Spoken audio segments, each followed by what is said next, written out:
the Center for the Study and Teaching of Writing, this is Writers Talk, and today we're with Nick Dekker and Mike Evans. These two are online writers, and they're going to talk to us about online writing. Hi, Nick. Hello. Hi, Mike. Hello. Can you tell me a little bit about your book about breakfast in Columbus? Sure. I've been writing a food blog called Breakfast with Nick for about 5 years. And about 4 years into that, I realized that I learned enough about Columbus, and I thought Columbus had a fascinating breakfast and brunch scene that more people needed to know about. So after doing some research and talking with some other writers, I decided to write a book about breakfast in Columbus. Interesting. Yeah. So what were some of the places that you visited in the city? We visited a lot of places. We tried to cover kind of every bit of Columbus geographically to kind of represent different neighborhoods. You know, close to Ohio State's campus, we went to Buckeye Donuts, which is a classic place that's been around for over 40 years. Out in Hilliard, we went to a place called Starliner Diner, which is a great diner that does Cuban food. And up in Westerville, we went to another diner called The Best Breakfast and Sandwiches, which just does good comfort food. That's excellent. So when you're writing your story, your book about breakfast in Columbus, what inspired you to do this? I mean, there's so many great places to eat, and why breakfast? Well, I've always loved breakfast. I'm a morning person. I'm a pretty ridiculous morning person. I get up very early, so it's always been my favorite meal. And I just found that Columbus has a lot of really great, unique places, and people just don't know enough about them. And I thought, well, you know, a book would be a helpful guide that people could actually use to find some of our more unique local spots for breakfast and brunch. And I did coffee shops and donut places too in there. And I've always wanted to write a book. It's been very rewarding doing the blog, so I decided to take it to the next level and turn it into a book. Oh, that's great. So tell me a little bit about your blog. When did you get started with it? I started that in June of 2007, just after I finished graduate school, and apparently I wanted another big writing project. And I had just been thinking about writing about breakfast because I always like, you know, whenever we traveled, the interesting places where we'd go eat breakfast, that's what was really memorable for me. So I said to my wife, I said, what if I started a blog and just wrote about, you know, just little things about where we went for breakfast whenever we travel? And she said, go for it. And I just picked the name Breakfast with Nick and started writing, and here I am. Excellent. Very good. Now, Mike, you also have a blog, and it's called OHventures. Yes. That's great. Can you tell us a little bit about it? Sure. Well, my blog is in the baby stages right now compared to Nick. I started in April of last year, so April 2011. I wanted an outlet to express my creative writing. I always love to write, and I write a lot in my day job, but not so much on the creative level. So I thought a blog would be a great platform for that. And I've started a couple other blogs before, but never really stuck with it. You know, I think a lot of it I didn't have a focus. So I sat down and thought about what did I want my inspiration to be for others. And a couple of friends suggested that since I'm always taking them on all these different adventures, like, you know, for my birthday we're going rock climbing, and for, you know, instead of just going out to dinner or something, you know, we have to do something crazy. They said, well, why don't you write about that? You're always, you know, traveling around the state and doing different things. And I thought, well, that would be a really good idea. I think that'd be perfect. But I thought there's a lot of travel blogs, and there's a lot of tourism books and things to do in Ohio, and so I needed a little different spin on it. And I thought that perhaps something that really spoke to people that are looking to do outdoor adventures and active lifestyle. A lot of people think of, you know, taking a trip to Colorado or taking a trip to California or something to go on hikes and to go rock climbing or parasailing or things like that, but you can do all of that in Ohio, and you don't have to go all that far. So I wanted it to be Ohio Adventures, which OHventures. Which is a good name, by the way. Yeah. It's a really good name. Yeah. Well, everyone calls me Mevins. My name is Mike Evans, so that's a nickname I've had for a long time, so that's sort of so I got that too. So yeah, and just came up with a nice logo, and just hopped online and just jumped right in, you know. And I found that just writing about my own experiences, telling people, you know, from a non-expert point of view, you know, I don't have all the best hiking equipment. I don't have the best bike out there to go bicycling, and this isn't my day job. This is just something I do in my spare time. I think that was a voice that people liked to hear because it was I agree. not intimidating. You know, you can go to the rock climbing facility here at Ohio State, and they have they're welcoming people who are, you know, 5 years old all the way up to 80 years old. You know, you don't have to be rock climbing your whole life. You don't have to, you know, have the best hiking boots or running shoes or, you know, to get started in these things. And so I think from, you know, showing people that I'm not just, I am just another person getting out there and doing these things. I think that's, you know, what I think brings people in and reading the blog. So. Yeah, I had a really good look at your blog, and you do a great job with capturing images and videos. Well, thank you. Is there a place that you think people should check out more in part of Ohio that maybe people aren't sure of or don't realize is actually happening right here in the state? Yeah, well, I mean, in the wintertime, I think winter hiking is something that a lot of people don't think about. You know, and that's actually one of the first things I did that made me think about blogging. It was there's the Central Ohio Metro Parks does a winter hike series. So I didn't know that. Yeah, and so they have you know, all these cars full of people come on a cold wintry morning, pouring down snow, and they have hot chocolate for people. They come to hike. Yeah, just bundle up. And I don't know what it is about hiking or that puts people in such a good mood. I mean, it's just walking around, right? But there's a lot of really nice things to see out there, you know, and I think especially living in a big city like Columbus, you know, to go to one of the state or metro parks and just get away from the noise and the concrete, you know, and, you can really just have a really enjoyable morning. And I think just in the wintertime, because people don't really think to do that, you know. I think you're right. I think they get a little bit afraid with the snow and everything. They just think that there's nothing to do, but there's obviously a lot going on. I agree. So I have a question for both of you. When you first started your blogs, what were some of the challenges that you faced early on? I think for me that I came at it from kind of an amateur perspective. Like, I've never worked in restaurants. I'm not formally trained as a restaurant critic. So learning some of the language of how to describe food and describe a restaurant in an accurate way and still an interesting way, I think was part of it for me. And also learning some of the basic photography. I think for a food blog especially, you need to have good looking pictures so that way people get a good sense of what the food is like and why they would want to go there. And my first posts are very boring and have no pictures whatsoever. So was it trying to find your voice? Was that something that you worked through? Yeah, in a sense. And I think, you know, where I've arrived now is just built on past years of experience of having been to enough places that I've developed the experience and the vocabulary to describe, oh, okay, this is what a good diner looks like and this is how it should run, versus having been to a poorly run one. So be able to compare experiences, I think, is a helpful thing now.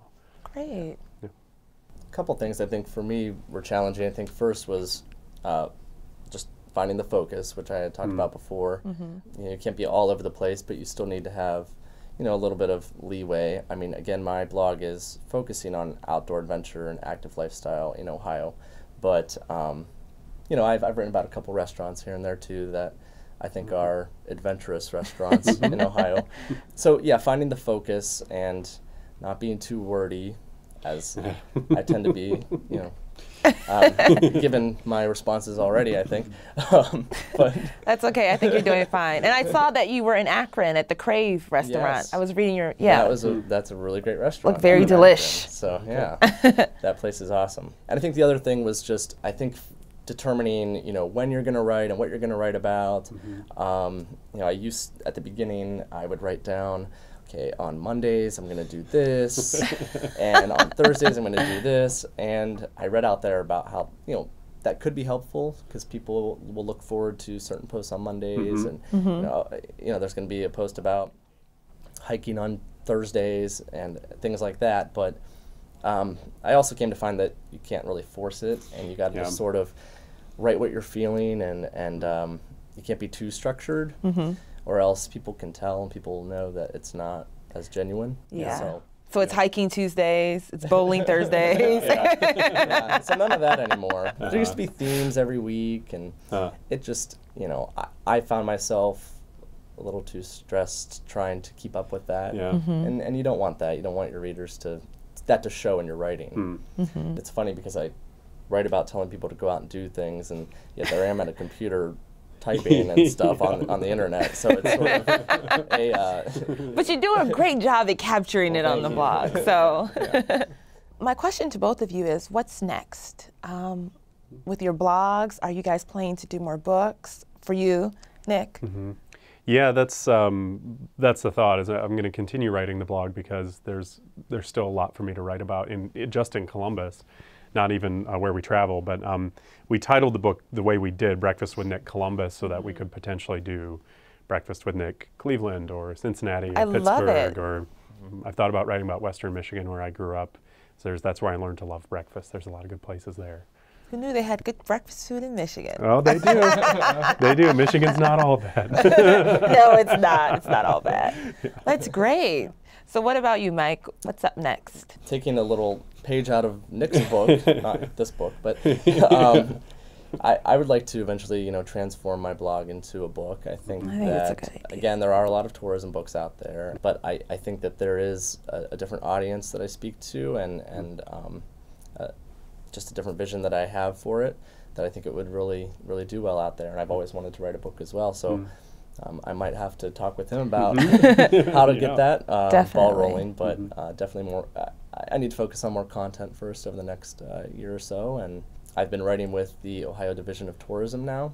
Oh, so great. That opportunity came out because of blogging, and I've been approached to run the Columbus Half Marathon, the Capital City Half Marathon. Really? Yeah. So are you going to do it? I am. Well, and I'm blogging about it. Oh, yeah, that's right. I saw that there, and you're talking about shoes and stuff. Yeah, I'm talking about all sorts of different things. It's scary. So part of my blog is the Buckeye bucket list of things to do in Ohio, and so I get people now contacting me to do different things. So I think the more and more that starts happening, the busier I'll be in that regard with things to write about. So yeah, to do. I think I saw a link to the Buckeye bucket list on easycolumbus.com. Oh, yeah? Yeah, I think she linked it there. Great, yeah. Very cool. So is there any advice that you guys would give to potential bloggers or online writers, people who would be interested in doing something like this? I think finding your niche is important. Whether it's writing about food or travel and adventures or parenting or whatever it is. Not that every blog has to have like a really strict theme, but I think to help set it apart is to pick something that you're really passionate about and really dive in and explore that. I think that lends itself to sort of the passion behind the writing, and like Michael said, it's not just this scheduled thing of, yes, I'm writing about this now, but it's something that you've encountered that's really exciting for you and you had a good experience and you want to share that with people. I think that sets blog writing apart. I would agree with that, and I think advice I'd give is just to, you want to interact with people. Yeah. You don't want to just be speaking to hear your own voice. Right. Absolutely. Or not speaking, but writing. Yeah, I get it. And again, just don't force it. Just have fun with it. Do your thing, and then that will pay off tenfold. I mean, you just write what's on your mind, and what's don't structure it so much. You'll be surprised. It might take some time too, so you need some patience for things to start picking up. Yeah, that's true. So just stick with it. If it's something you really believe in, that will show, and again, it'll really pay off in the end.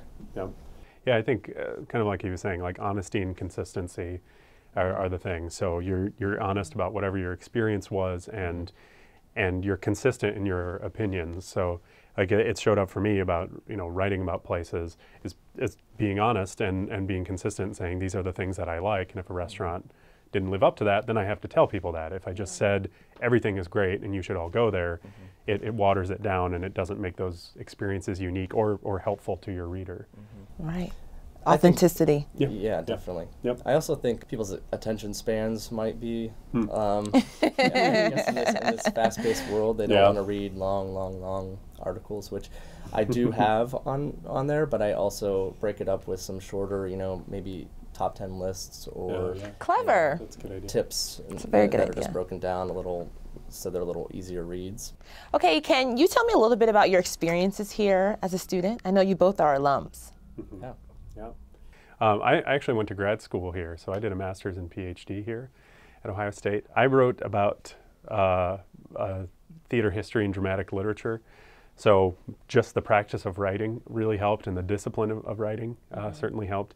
It also helped to, in particular, writing about theater history as you were trying to describe past events to people and trying to capture what that was like. So it lends itself very much, I think, to writing about personal experiences, especially going to a restaurant and you're trying to recreate that for people and so that they can experience it themselves. Mm-hmm.